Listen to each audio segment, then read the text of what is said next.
औज़ुबिल्लाहिमिनश्शैतानिर्रजीम बिस्मिल्लाहिर्रहमानिर्रहीम अस्सलामु अलैकुम वरहमतुल्लाहि वबरकातुहू। नाज़रीन इकराम, मैं हूँ फैसल सैयद। आप मेरा यूट्यूब चैनल देख रहे हैं। उम्मीद करता हूँ आप जहाँ भी होंगे रब ताला की पनाह में आफियत से होंगे। नाज़रीन, रात गए सबके लिए बड़ा surprise supreme court of Pakistan के लिए।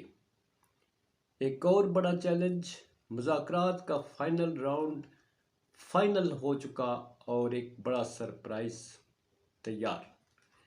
नाज़रीन, आपको मालूम है कि आज दिन भर की जो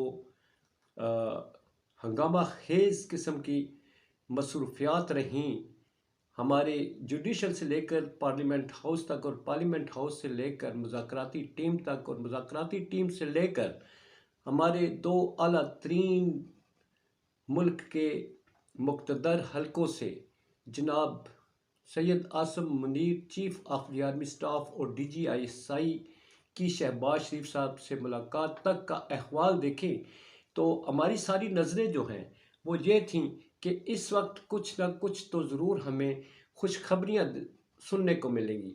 मगर नाज़रीन, आपको मालूम है कि मुज़ाकरात का दौर जो है ये चल रहा था। आज का दिन फाइनल था। आज का दिन फाइनल होने के अलावा इसमें जो सुप्रीम कोर्ट ऑफ पाकिस्तान की हीयरिंग थी उसके सिलसिले में और वापस हमारी पार्लियामेंट हाउस की तरफ से जिस तरह का रिएक्शन शो किया गया तो उसको देखकर लगता नहीं था कि ये मुज़ाकरात नतीजा खेज़ साबित हो सकते हैं। मगर चूँकि ये बैठ चुके थे, रात 9 बजे ये मुज़ाकरात की टेबल सजी और इसको सजाने वाले जो हैं वो कितने संजीदा थे और उसका इस अमर का अंदाज़ा इस गुफ्तगू से लगाया जा सकता है जो कल के दिन ख्वाजा आसिफ साहब ने पार्लियामेंट हाउस के फ्लोर पर खड़े होकर इमरान खान साहब को कहा कि ये एक दहशतगर्द है, इसके साथ मुज़ाकरात क्यों कर हो सकते हैं, ये मुल्क दुश्मन है। और क्या कुछ उन्होंने नहीं कहा, ये तोशा खाने का चोर है और इस पर जनाब ये जो है करप्ट इंसान है, फिर इसके अलावा ये सहूलतकार है और क्या कुछ नहीं कहा उन्होंने। फिर इसके बाद बाकी ओहदेदारान जो हैं उसमें कुछ गालियाँ देते हुए नज़र आए और मौलाना फजल रहमान साहब ने कहा इससे मुज़ाकरात नहीं करने चाहिए। तो ये वाक़यात दोहराने का मतलब यह है कि हुकूमत की संजीदगी अगर होती तो ये हुकूमत में बैठे लोग इस तरह से उस पार्टी के सरबराह पर इतना कीचड़ ना उछाल रहे होते, इतना गंद ना उछाल रहे होते अगर ये संजीदा होते। इसी दौरान परवेज़ इलाही साहब के घर पर रेड किया जाता है और फिर मुख्तलिफ़ किस्म के इक़दामात उठाए जाते हैं जो ये बज़ाहिर कोशिश, क्या ये तो हकीकतन कोशिश यही थी कि मुज़ाकरात को सबूताज किया जाए। मगर इमरान खान साहब इस चीज़ का इरादा कर चुके थे। उन्होंने हुकूमत की इन कोशिशों को नाकाम बनाना था और सुप्रीम कोर्ट ऑफ पाकिस्तान में जाकर उन्होंने अपना मौक़िफ़ देना था कि आपके अहकामात की रोशनी में हमने संजीदगी का मुज़ाहरा किया और गवर्नमेंट ने जो कुछ किया वो आपके सामने है। अब मुज़ाकरात जो हैं नाज़रीन वो तो हो गए नाकाम। नाकामी की वजह यह है कि PTI का मुतालबा ये था कि आप 14 मई को असम्बलियाँ डिज़ॉल्व करें और एक दिन इलेक्शन की तारीख जो है वो उस पर हम इत्तफाक कर लेते हैं और वो इलेक्शन होने चाहिए सितंबर से पहले। हुकूमत की तरफ से जो है उन्होंने इस पर इत्तफाक नहीं किया। इसहाक डार साहब के बकौल जो है वो फरमा रहे हैं कि ये इसलिए इत्तफाक नहीं हो सकता क्योंकि हमने बजट भी देना है, IMF का प्रोग्राम भी हम चला रहे हैं और फिर ये जो अक्टूबर में ही अगर हो जाते तो वो बेहतर था।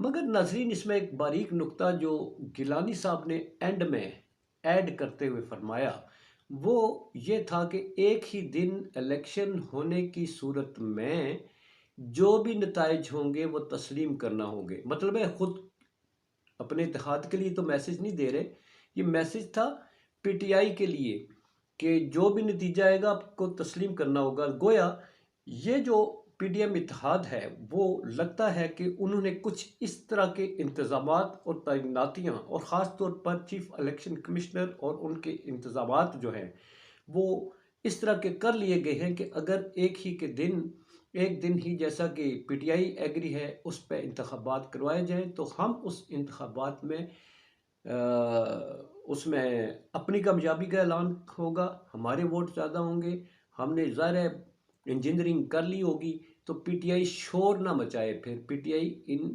نتائج کو تسلیم کرے۔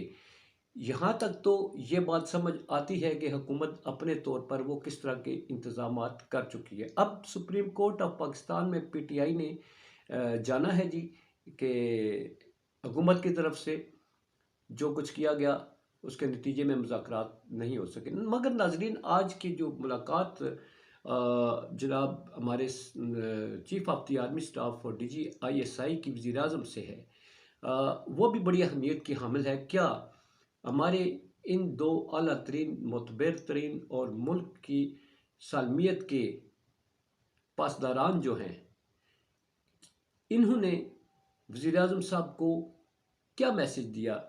انتخابات کروائیں، ہم آپ کو سیکورٹی دیں گے، حالات کو بدترین کیفیت کی طرف جانے سے پہلے اس کو سنبھالتے ہوئے انتخاب کروائیں۔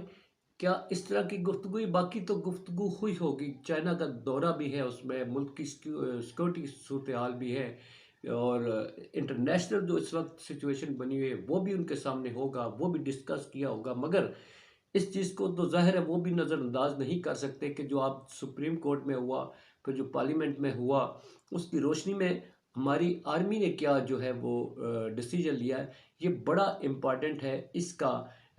اس سٹنگ کے جو اثرات ہیں وہ بعد میں نظر آئیں گے۔ مگر ناظرین، بڑے افسوس کا اظہار کیا جا سکتا ہے کہ حکومت، وہ تو نظر آ رہا تھا کہ کتنی مذاکرات میں سنجیدہ ہے، اور اس کی ناکامی کا بہت افسوس ہے۔ کہ افسوس اس لیے ہے کہ 22 کروڑ عوام کی جو ایک خواہش ہے کہ الیکشن کروایا جائے اور کسی ایک نتیجے پر پہنچا جائے، اس ملک کو اور اس عوام کو اس دلدل سے نکالا جائے، مگر حکمران اتحاد جو بیٹھے ہوئے لوگ ہیں، یہ اس 22 کروڑ عوام کی آواز کا گلا گھونٹتے ہوئے، آواز کو دباتے ہوئے، اپنی من مانی پر اپنے اقتدار کو طول دینے کے لیے کتنے کامیاب ہوتے ہیں، اس کا انحصار ہمارے اداروں پر ہے کہ ہمارے ادارے وہ اپنا کیا رول ادا کرتے ہیں۔ نیک خواہشات کے ساتھ، اچھی امیدوں کے ساتھ آپ سے اجازت چاہوں گا۔ پاکستان زندہ باد، پاک افواج پائندہ باد۔